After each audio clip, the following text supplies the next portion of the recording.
6. Week 6 in college football. We've made it. We're nearly to the halfway point of the season. Can you believe that? It just flies by. Time flies, as I've said before. When you're having fun, it just flies by. You're locked and loaded right here to the RideAlong Sports Show. My name is Brandon Taylor, as always, here to talk about college football. That's what I love to do. I love to watch it. I love to talk about it. And when I'm not here talking to you folks, I'm talking about it to somebody else out in the world. Because I like to talk about it. It's something that I absolutely love. And can you blame me for that? Again, I'm Brandon Taylor here for the next however long we go tonight or today, this morning, this evening, whether you're in a car, in a truck, on a tractor, on a motorcycle, in an airplane. That's what RideAlong Sports is all about. We're going to ride along with you wherever you go, however you go. Look, it's up to you. You supply the vehicle, we ride along, and we're in your ear, and we hope to bring some great insight and entertainment to you, and we just do it the best that we can. And it's easy to do because college football is so enjoyable, even if our fandom gets in the way of our excitement. If our teams are doing well, we're happy. If our teams are doing bad, we're unhappy. But at the end of the day, it is a beautiful game, like I've said. But week 6 is here, and I think we're going to learn a lot about these teams. I've said in the past, I said the other day when we recapped week 5 that we really, we've got to this part of the season here. And, I mean, what do we know about our teams? What do we know about our teams? You think you would know more than we do by now, but we really don't. And I think, like I said, everything's going to be sorted out. And we're going to learn a lot this week. The SEC East is wide open. The SEC West is wide open.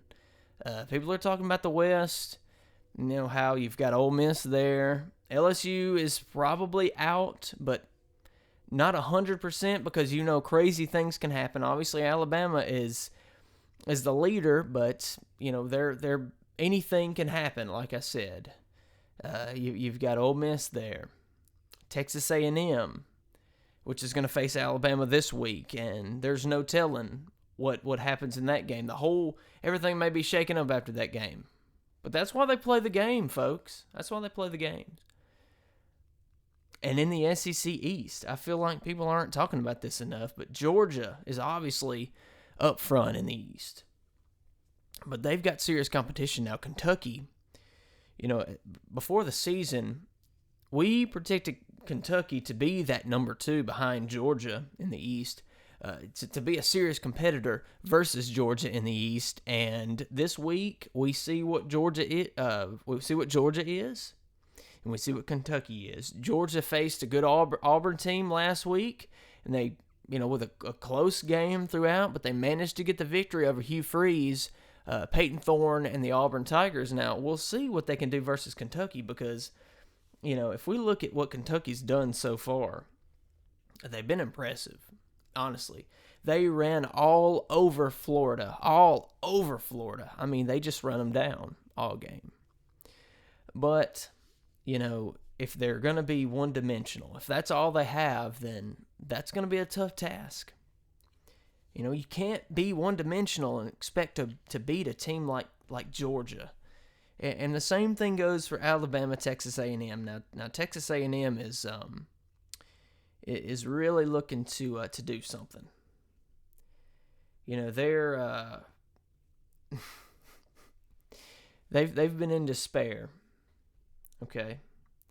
They got beat by Miami. They're 4-1. They got beat by Miami earlier in the year, but I think they want to bounce back, and they can make a statement. Look, this is another statement week. We've had certain weeks of this season where these teams had statement games. LSU and Jaden Daniels had a statement game versus Mississippi State when they went into Starkville, and they absolutely slaughtered the Bulldogs. Now, of course, they lose to Ole Miss last week in a thriller. But can they continue on? They've got a tough task against Missouri, which is another undefeated team that I consider another contender in the East. Are they as good as Kentucky? I don't know. We'll find out. We'll find out what Missouri can do, and we'll find out what Kentucky can do. And, of course, I would be remiss if I do not go outside the SEC. Of course, next year and for the foreseeable future, we've got the Red River Rivalry, Oklahoma and Texas. And that's set to be a great game, unlike certain past games, like last year, which was pretty ugly. But look, folks, let's not waste any time. Why don't we just stop rambling on here, and let's get into your SEC slate for October 7th, 2023. This is your Week 6 preview, your Week 6 slate right here on RideAlong Sports. And here we go, folks, right here. And it starts out at 11 a.m. on ESPN. You've got the number 23 ranked LSU Tigers going to Columbia, Missouri to face the 21-ranked Missouri Tigers. 11 a.m., like I said, on ESPN. LSU is favored by 4 points in this game. It should be good. I mean, we'll really see if LSU can bounce back, if Jaden Daniels can continue this great rhythm that he's had. But is the defense going to be able to hold Missouri? I don't see Missouri as anywhere near as high-powered of an offense, a 3 or 4 dimensional offense as Ole Miss has, but they have a chance to do something here, and LSU is one more mistake away from being knocked out of everything. The SEC and the playoff all together. I mean, they're really in an uphill battle already because we thought they were going to be great this year. We thought LSU was going to be a great team this year and was going to be in the SEC championship to play Georgia. And right now, it's their chances of that are dwindling. LSU 4 points, I don't know. I mean, Missouri hasn't really had incredible tests so far. Now, they beat Kansas State on that walk-off field goal victory. But, what have they done? What do we know about Missouri? This is one of those teams. They've played South Dakota. They've played Middle Tennessee State. I said they played Kansas State. They played Memphis, and they've played Vanderbilt. Now, they have all the wins, and they're deserving of a ranking, I believe. But where is their test? Where have they been tested? They haven't been tested. The closest test was against Kansas State. Now, Kansas State was not a bad team. Kansas State is, was at the time, let me see here. Yeah, Kansas State was ranked. And they managed to get a good win there. Obviously, the fans were excited about that. But you've got LSU coming in, and it would be a different, honestly, if you go to Death Valley, this may be a different ball game, but Missouri has a home field advantage. Now, whether that's going to make a difference, I don't know. And then next up, you got Western Missouri at Mississippi State, 11 a.m. SEC Network. Mississippi State's just going to try to get some momentum in this game. They really need it. They're desperate for it. They're still figuring out their offense. And Zach Arnett is, I'm rooting for the guy. I want him to. I don't have anything against the guy. I hope he's successful. I hope he can figure it out. I really do. But I think they have to try new things. They have to think outside the box, honestly, because it's just not working what they're doing here. Mississippi State, they're going from an offense last year and the previous few seasons that is a quarterback-friendly offense. Can't be more quarterback-friendly than that. I mean, we're talking about an air raid offense where, you're throwing the ball 40, 50 times a game. Now, Will Rogers is he's been putting up numbers, and obviously, I don't think you need to put an asterisk behind his statistics, because I don't think it really matters whether you're in an air raid offense or not. Like, you still have to throw the ball. The receivers have to catch the ball, and they have to do whatever they're going to do with the ball. So I don't think, like, you have to say, well, he only got all those passing yards because they're in an air raid offense where they throw 92% at the time. Now, I don't believe that.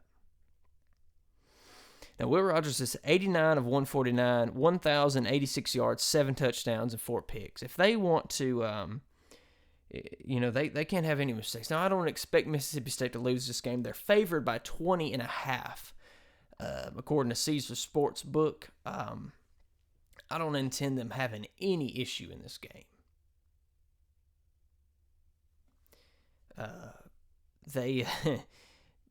They're predicted 90.7%.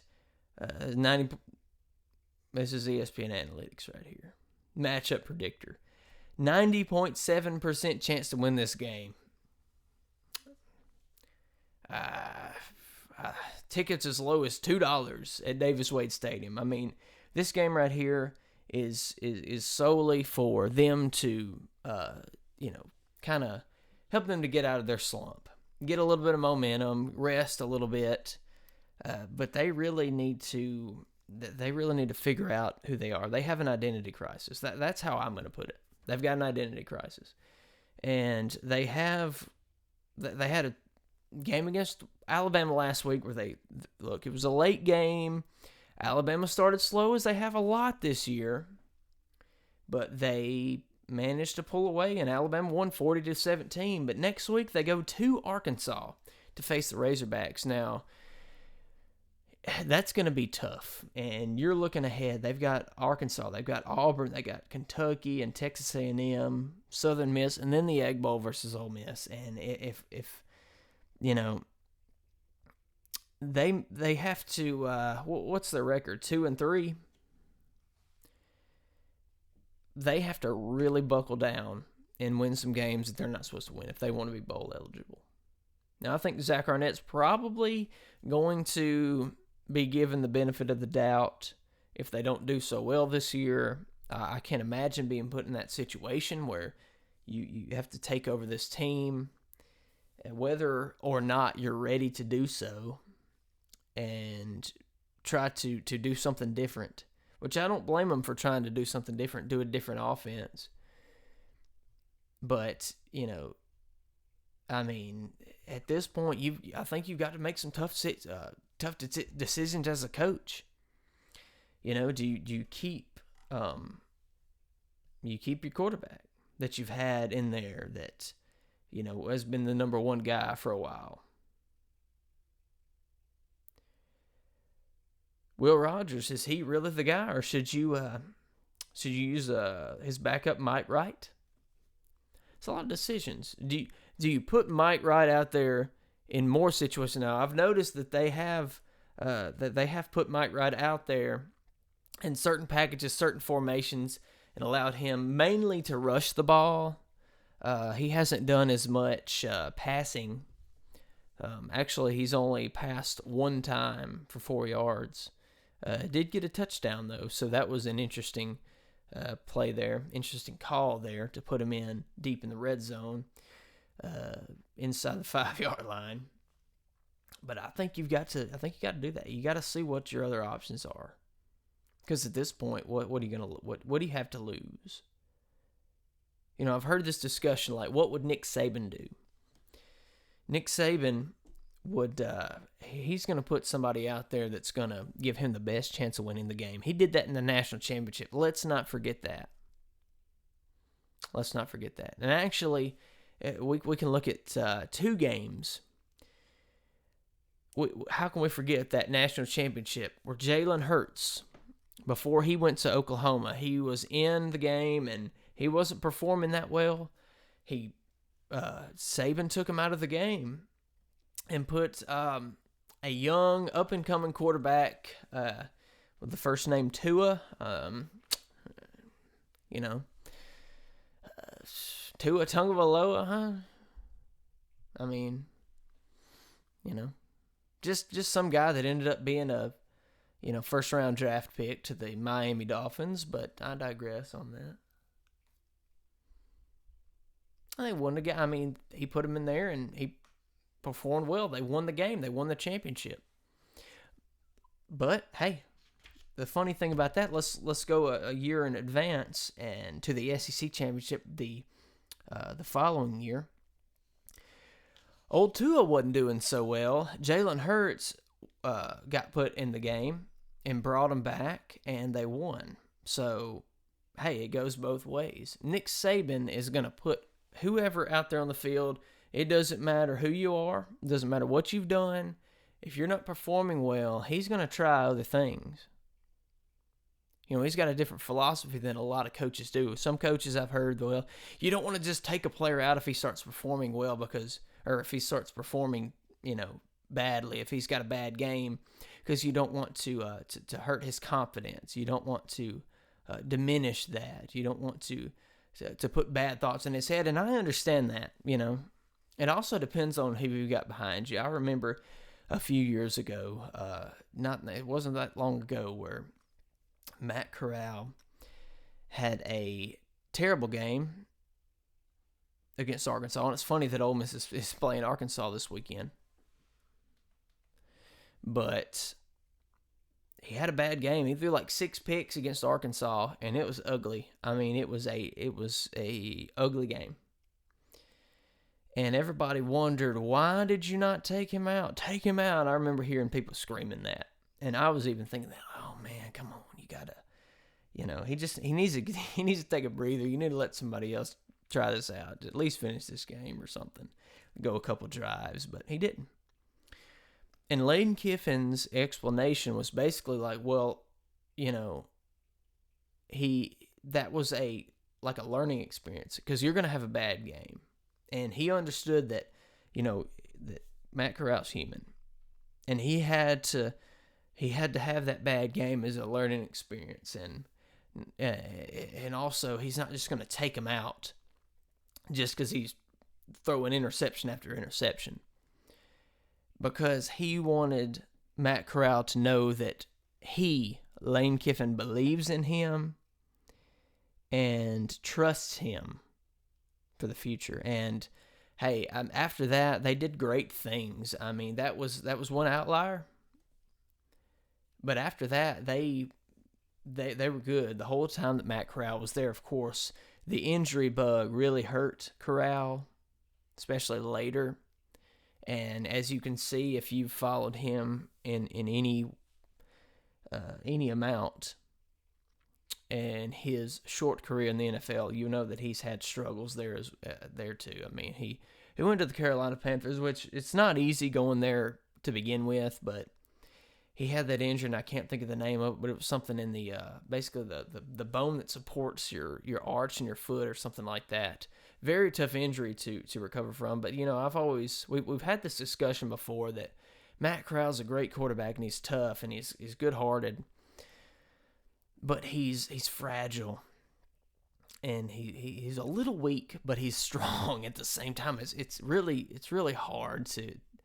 He has toughness, but he's fragile. That was the thing about him that was so that really was what held him back.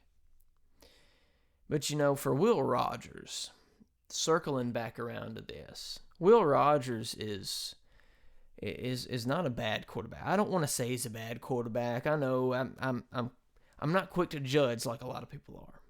A lot of people are like, oh, he's a terrible quarterback and he's being exposed. Yes, he's been exposed. He doesn't know how to run another offense other than what he's ran for many, many years of his life, dating back to high school, maybe even junior high. The whole reason he was he got recruited by Mike Leach because of his background. He already knew how to run a air raid offense because he had done so in high school. That's all he knows. But they've got a lot of things to figure out on defense as well. But, this is going to be a game. They're going to blow through it, and they're going to look ahead to the next week where they have to face Arkansas. But as we move on down the line, as we get back to this list here, our third game in the SEC slate for Week 6, it's the big one, Alabama, number 11 ranked Alabama Crimson Tide, going to College Station to face Texas A&M. That is the 2:30 CBS kickoff. Alabama is a 1-point favorite. Now, if we look back in history, last year, the Crimson Tide won 24-20. Close. But we all remember back in 2021 where Texas A&M wins on a field goal, a walk-off field goal, 41-38. We all know, we saw that story. Like anytime Alabama gets beat, it's national news. That line is interesting at 1 point. And again, these lines come from Caesar Sportsbook. And the thing about Caesar Sportsbook and any other sportsbook for that matter, they're not in the losing money business. They're all about the making money business. You all know. I don't have to tell you that. The house always wins, as they say. And I think they put this line at 1 point to force you to pick Alabama -1.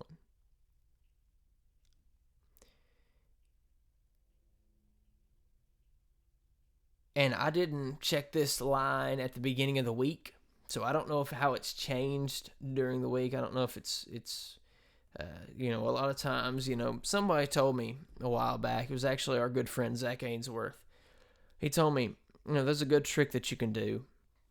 Look at the line at the beginning of the week. Say Monday when the lines come out, or whenever it is when the lines come out for these games.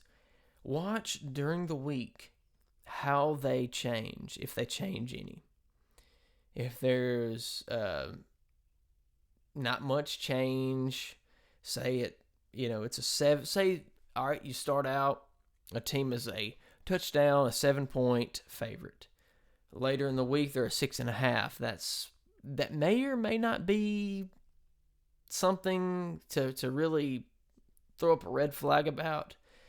But if you have points being changed, that, hey, Vegas knows something that we probably don't, and there's a good chance that the game may go the opposite direction.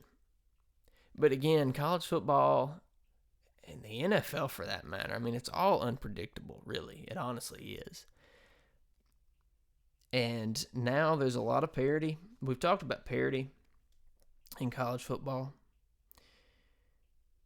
Some weeks I think it's there, some weeks I think it's not. I think it's more equal playing field, but some weeks I'm like, it's the same old. These big teams are at the top and nobody's going to stop them. But right here, this is a game to circle. If you're around at 2:30, you got to watch this game. And I mentioned the last 2 years now, for Alabama, for any team for that matter, I do not like to do the thing where you look backwards and you base previous success on your opinion of who's going to win a game. Like, Alabama has beat everybody, and they have for 30 years, therefore they're going to win this game. Obviously, the likelihood of anybody just beating Alabama at any time is very low, but I think year to year, especially now with the NIL thing, the transfer portal different, and all the factors that there is today, I think there's really more. There's more chances of these upsets year to year. Whereas before it was pretty much that's why they call you the dynasty. And Alabama's always had this farm system, really. Like, they're always going to, hey, these 5-star, these big, really talented kids are going to go to the NFL, but there's more coming out of high school to fill in their gaps, fill in their positions. That's how it has been. That's how it is at Georgia. Clemson,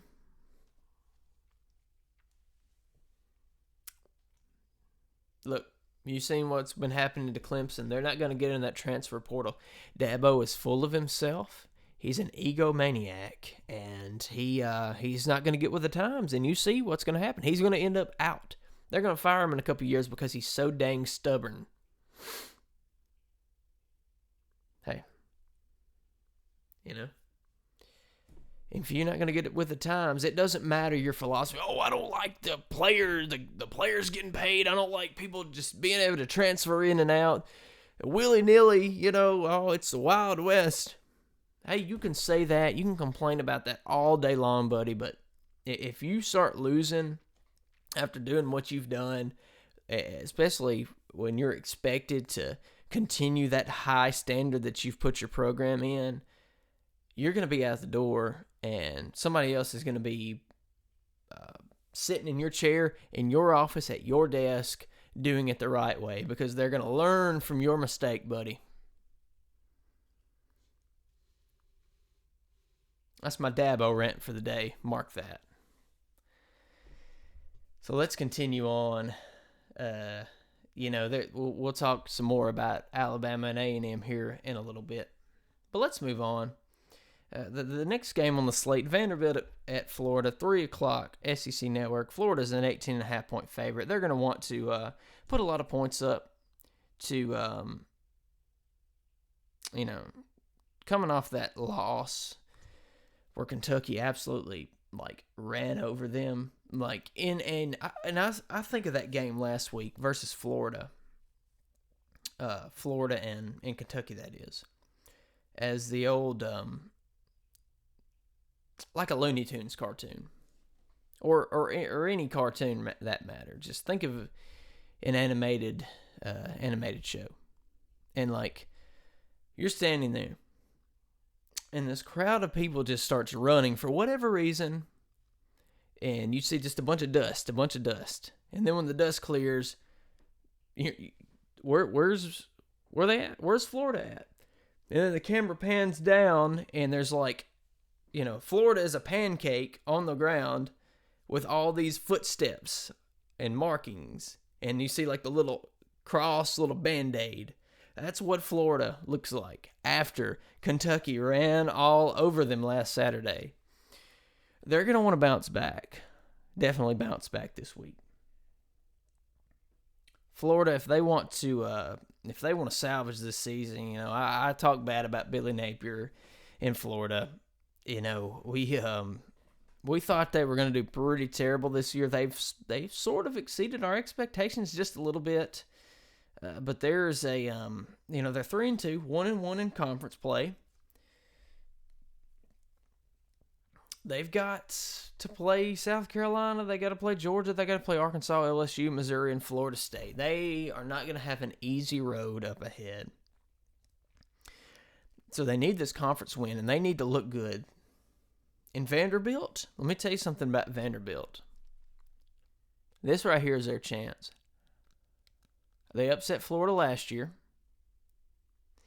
Now, can they do it in the Swamp? It's going to be in the middle of the afternoon. These are Central Times, by the way. I failed to mention that at the start. These are not Eastern Times. These are Central Time. So the 11 a.m. game is 11 a.m. Central, 12 Eastern. The 2:30 CBS game is 3:30 Eastern. The 3 o'clock SEC Network game that we're talking about right now is 4 Eastern. Okay, just to clear that up real quick. Vanderbilt has a chance to bounce back here. They have a chance to make something of themselves, and I think they can do it. There's certain games this year that we said, all right, Vanderbilt's going to have a tough game. They're going to have a tough row to hoe when they get to the SEC play. And, I honestly, I expected them to win their non-conference games. Of course, they didn't. They split them.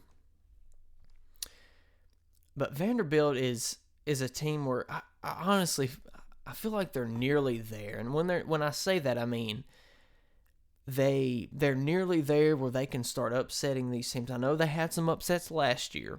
They won some games they wasn't supposed to win, but I think they're close and maybe within a year or two of getting to that point where they're really beating teams and going to bowl games again. But Florida, all they're trying to do is, put up the floodgates and try to hold back as good as they can, because they have to have this win here. Because South Carolina in Columbia, Missouri, Columbia, South Carolina, it's not going to be easy next week. 2:30 SEC Network. They've got to do it. There's no choice. Moving on, number 20 Kentucky. This is a great game. This is going to be a great game here. I think so. The number 20th ranked Kentucky Wildcats go to Georgia to face the defending national champions, the number 1 ranked Georgia Bulldogs, 6 p.m. ESPN Central Time, by the way. Georgia is a hefty 14.5-point favorite in this game. Now, last year, this was a 16-6 game. 16-6. Now, we remember how well Georgia's defense was and has been for the past few years. Can they continue that success?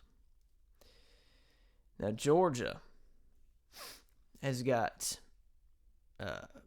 this kid. What am I kidding, kid? This is a man. Brock Bowers. Just outstanding. 30 receptions, 413 yards, 3 touchdowns on the year.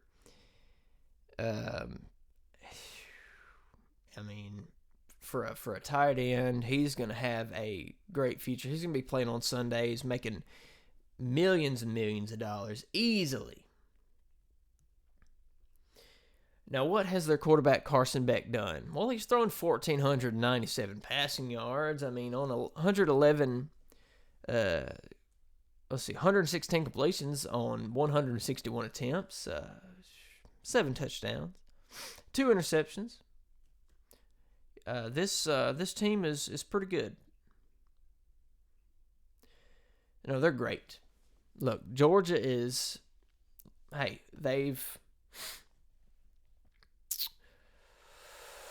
feel like Georgia fans, kind of like Alabama fans, are a little worried that maybe the success is kind of, nearing its end, like the streak, I should say. Because they've had some close games. But again, a win is a win. Georgia, is Kentucky going to win this game? I can't say that. I don't know. But Kentucky, if they really want to show us, if they really want to show me, give me validation on who I think they are, they've got to at least play Georgia. They obviously have to. They got to beat the spread. Georgia favored minus 14.5. That's pretty steep. If Auburn can lose by 7 points, I think Kentucky can get this game a lot closer than that. But we'll see. And then the final SEC game for Week 6, it's the Arkansas Razorbacks going to number 16 Ole Miss in Oxford, 6:30 SEC Network, coming off that incredible, just fun game to watch. Whether or not you're a fan of either team from last week, Ole Miss or LSU, that shootout in Oxford. But this week, the Rebels are an 11.5-point favorite at home. The Rebels have to win this game because if you lose, and I don't know if that's more indicative of LSU being a terrible team or Ole Miss not being as good as we thought based on what they did to LSU. See, all these things it's tricky. It's a tricky thing to figure out college football. Because if Ole Miss beats LSU like they did, expose that LSU defense, and then if Ole Miss gets beat against Arkansas, which has struggled, I mean they have struggled. KJ Jefferson, he hasn't improved in my opinion. Now, who does he have around him? I don't know. I mean, he's managed to go 85 of 125, 1,050 yards, 10 touchdowns, 4 picks.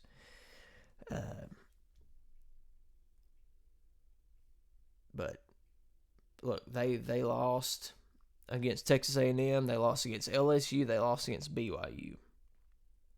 They haven't won any memorable games. Like, Ole Miss should have this in the bag. Now, here's the thing about Arkansas. Let me tell you a little bit about this Arkansas-Ole Miss game based on what's happened in previous years.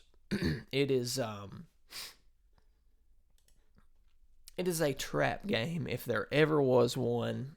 And by trap game, I mean anything and everything can happen and has happened in this game. Here in recent years, now if we go back 2 years, back to 2021, this game was a shootout, much like the Ole Miss LSU game last week. In 2021, they went right down to the wire. This is the last game that was in Oxford. They went right down to the wire. Ole Miss was down. They had to get a touchdown. They had to score. And they scored with a little over a minute left in the game. A long touchdown pass. But they left too much time on the board, too much time on the clock, just like they did last week. And Arkansas went down the field. KJ Jefferson made some plays happen. They ended up getting a touchdown with 0. It seems like they had that. Look, the timekeeping at the end of that game was suspect. Honestly, that's just my opinion. They scored the touchdown in the final second. Literally, it's 0-0. They have to go for 2 to win the game. And the ball sails out of the back of the end zone, and Ole Miss wins. And it's almost like looking back at it. I didn't think of it last week when Ole Miss and LSU ended. But that game versus Arkansas 2 years ago was pretty close. I mean, it was really kind of a shootout in the same way. Now, if we go back, and this pains me. Oh, man, this pains me to say.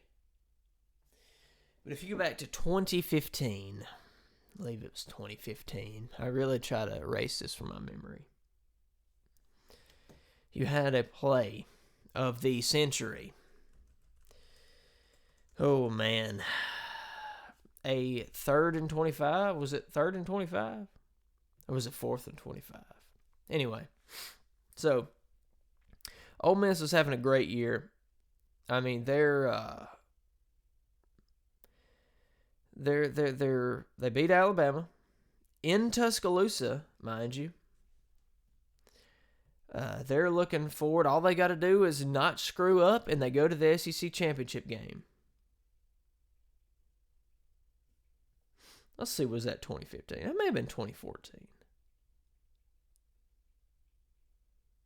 Let's see. Oh, man. Oh, yeah.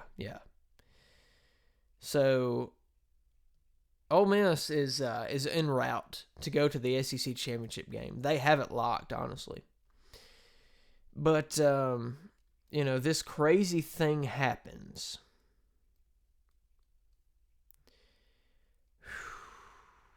Folks, this really pains me this really pains me here.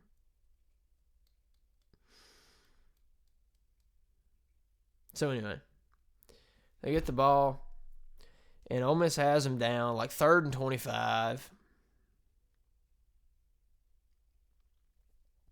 Anyway, this freak play happens where this guy, and I forget his name, on this crazy lateral. He heaves the ball back like 30 yards. It's caught. Somehow they get the first down, and they end up beating Ole Miss. It's painful. It's hurting me right now. and they knocked Ole Miss out of the SEC picture. It's an unbelievable play. Like how does that happen? It only happens to a team like Ole Miss.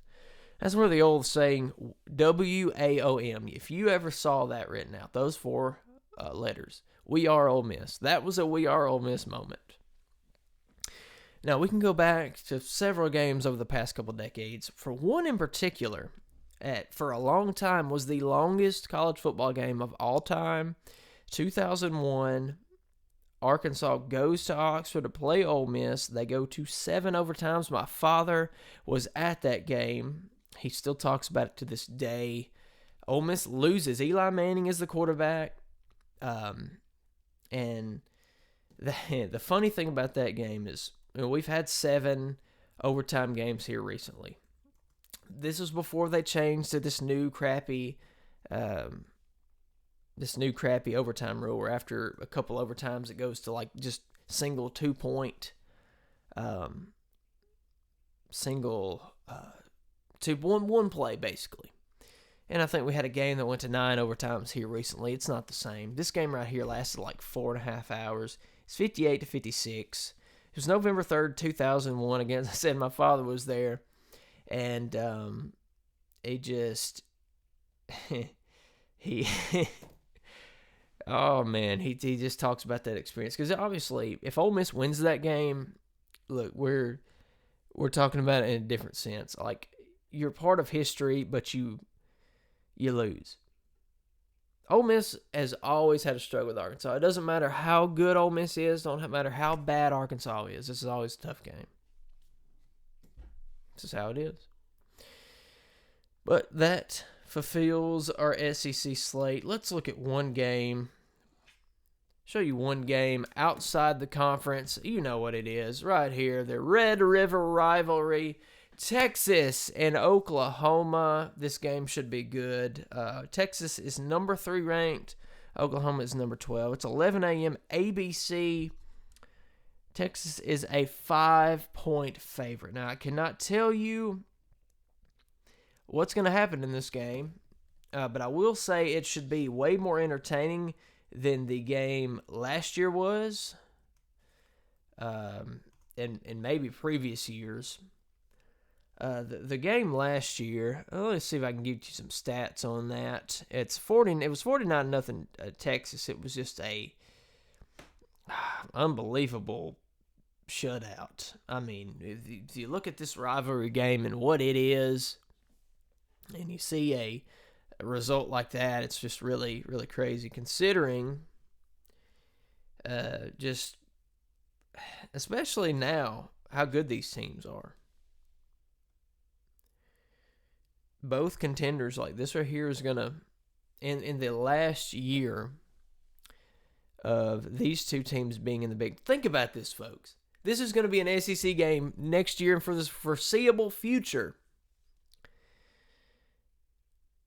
Texas wins last year 49-0. Now, last year in this game,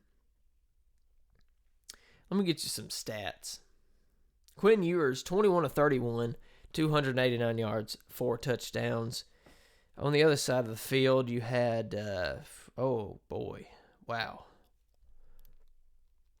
a slew of quarterbacks in this game. They obviously could not get it straight. Obviously, Texas, a team last year that was a point away from beating Alabama. Obviously, if they get that done this year, they're a better team than they was. But, we're going to do something right here, and we're going to segue this right here into the RideAlong Sports Road to Victory. We'll start with this game, and I've got a couple points here for each team. For Oklahoma, they've got to pressure Quinn Ewers. They just have to. They got to get pressure on him. They got to sack him. They got to find a way to knock his rhythm off early, because he's going to throw the ball all over the yard. And you can't let him connect with Xavier Worthy. This kid right here is no joke. He's showing out this year. And that's really what you have to do. They got to get the ball to him. And I don't know what you have to do, whether that's double covering him or whatever's necessary. But you can't let him, you can't let Quinn Ewers throw the ball all over the yard, but you especially don't need to let him get the ball to Xavier Worthy. Now for Texas, basically, that's the same thing for them. Like, you've got to get the ball to Xavier Worthy. That's it. Now, this game is being played in Dallas, Texas, at a neutral site at the old Cotton Bowl Stadium. And I love that. I love that it's an old school feel. It's the crowd split 50-50. 92,100 as a capacity. I don't know if that, I'm pretty sure 100% it'll be filled. The over-under 60.5. I think this is an exciting game, and if you're looking for a game to start your Saturday, this is the one to watch. LSU and Missouri isn't going to be a bad game, but I would probably watch this one over that. But maybe I'll switch back and forth. Why not? If you have the capability of watching multiple games, watch multiple games. Do it. But hey, that's what they've got to do. And there's not much more to say about that, honestly. Oklahoma's, I don't know much about them. I don't know what else they can do, but I saw Texas just throwing bombs against Alabama. And they can do that against Oklahoma, and they can, I don't think the result will be similar as it was last year, but this right here is going to have major ramifications in the playoff, but in the Big 12. A lot of people are thinking Texas is going to make the playoff. They've got to get past the Oklahoma Sooners first. Now, if we can here, we're going to move on down. And if I can get everything straight here, we're going to look at the next game in our RideAlong Sports Road to Victory. This is Ole Miss and Arkansas. Now, what Ole Miss has to do is they've got to be able to run the ball. Now, they ran better against LSU, and that was refreshing to see because they had struggled with that. They had really struggled with that. Quinshon Judkins had a great game. He really put the boots to the turf, and he just had a good game. And there's got to be more of that. Jackson Dart has to be involved in the running game, and Ulysses Bentley, he has to as well. Ulysses Bentley is a star, I'm telling you. Everybody talks about Quinshon Judkins, and he is great, and he's worth whatever he's getting paid in NIL, but Ulysses Bentley Bentley made Quinshon better in a lot of ways.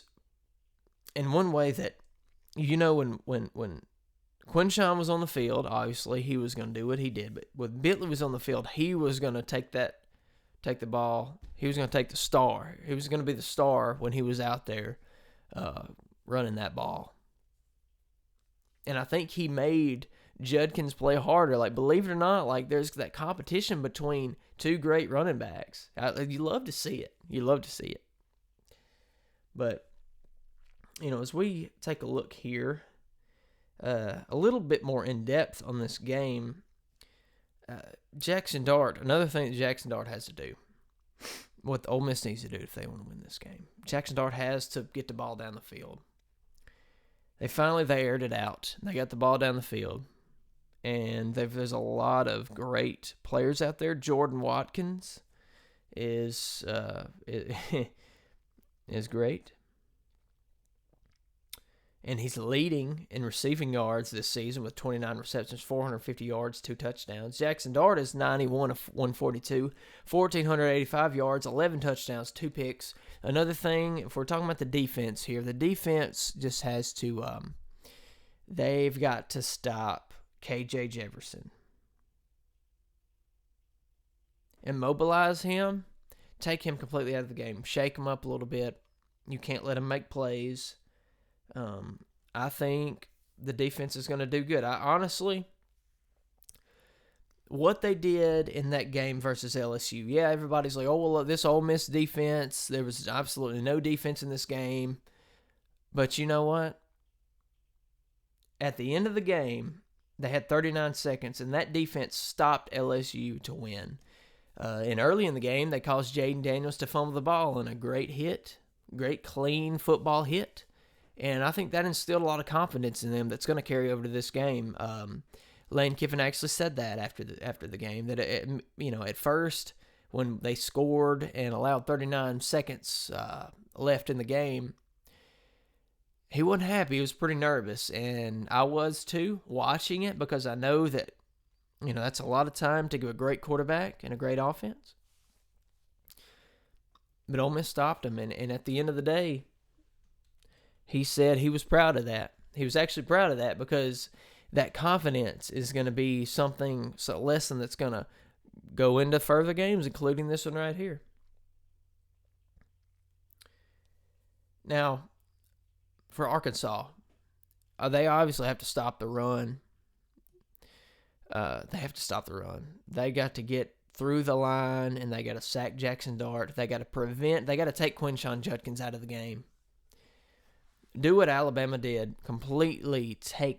You got to make Ole Miss one-dimensional.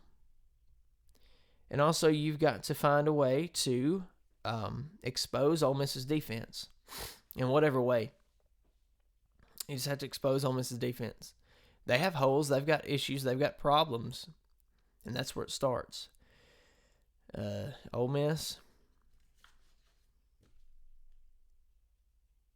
it's just it's another week.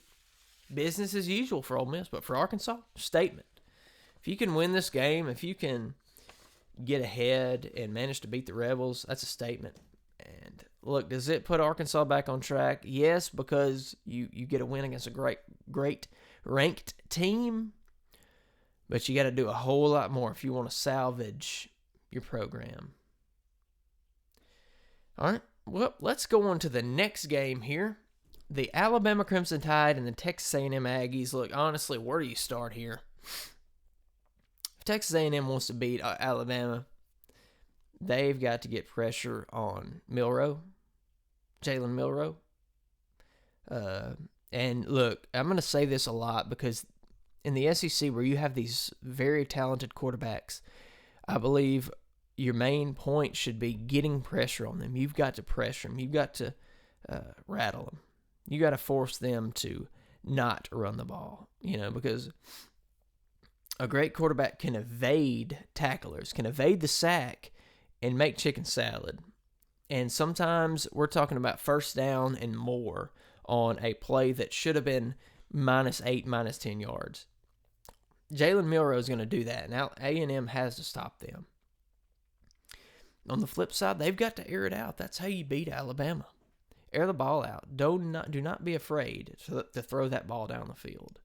And don't be careless with it. But that's what you're going to do. And if you're Texas A&M, you need this win. Quite frankly, if you're Ole Miss, you need Texas A&M to win this game. You need Alabama to lose.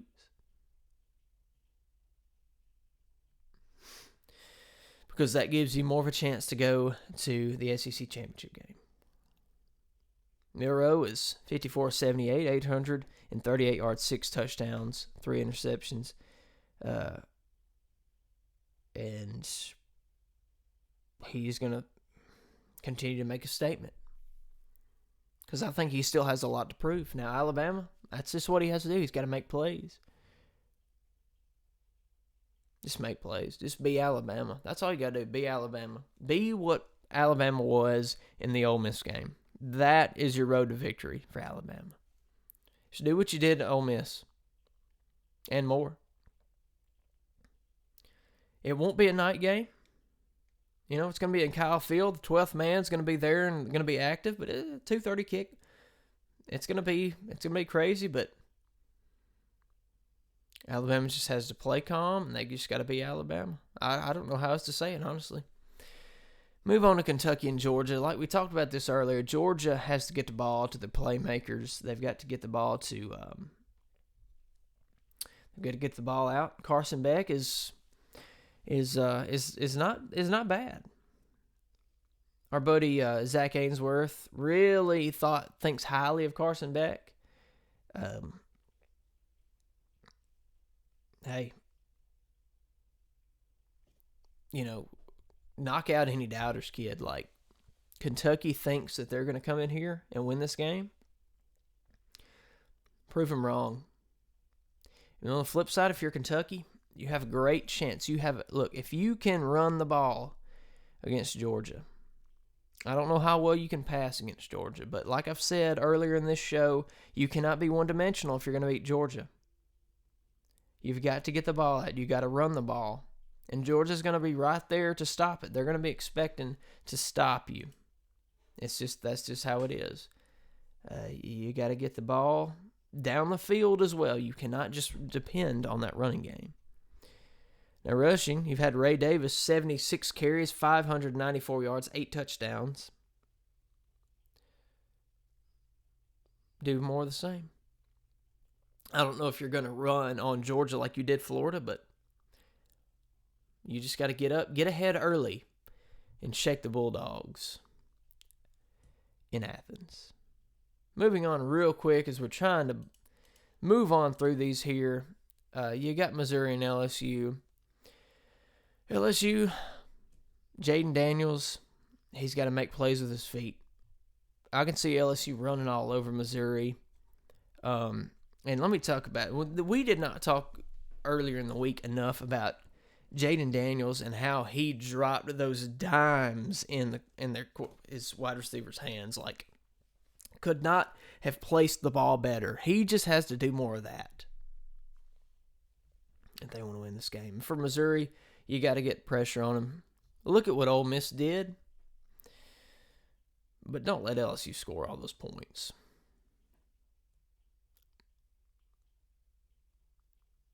You've got to be aggressive.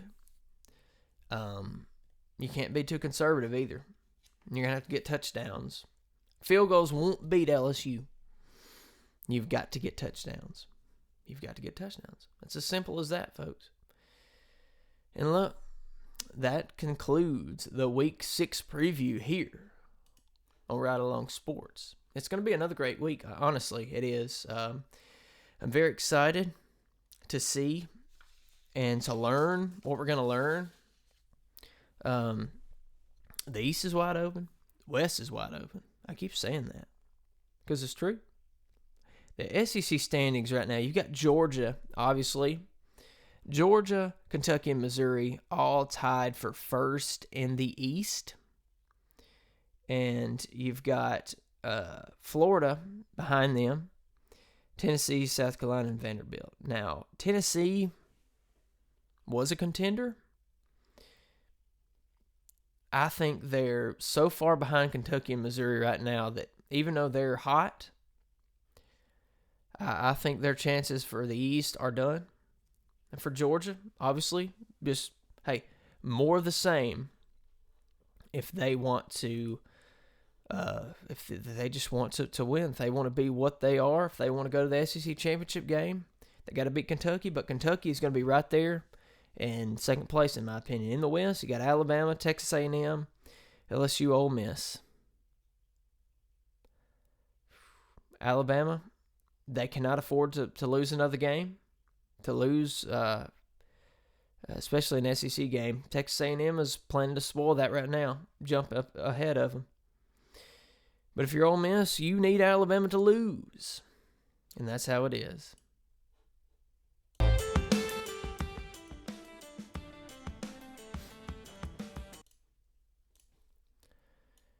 Hey, like I said,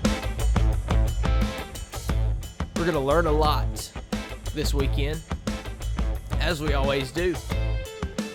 New weeks present new surprises. Right here at RideAlong Sports, we're going to continue to be with you, wherever you are, however you're joining us. Look, and we'll talk next week. We'll see what happened, what went right, what went wrong, and have some darn fun doing it. So for Zach Ainsworth, my name is Brandon Taylor. This was your Week 6 preview right here for RideAlong Sports. Hope you enjoy the week. Don't have too much fun. I'm just kidding. Have as much fun as you want. Enjoy it. Peace, everybody, and God bless.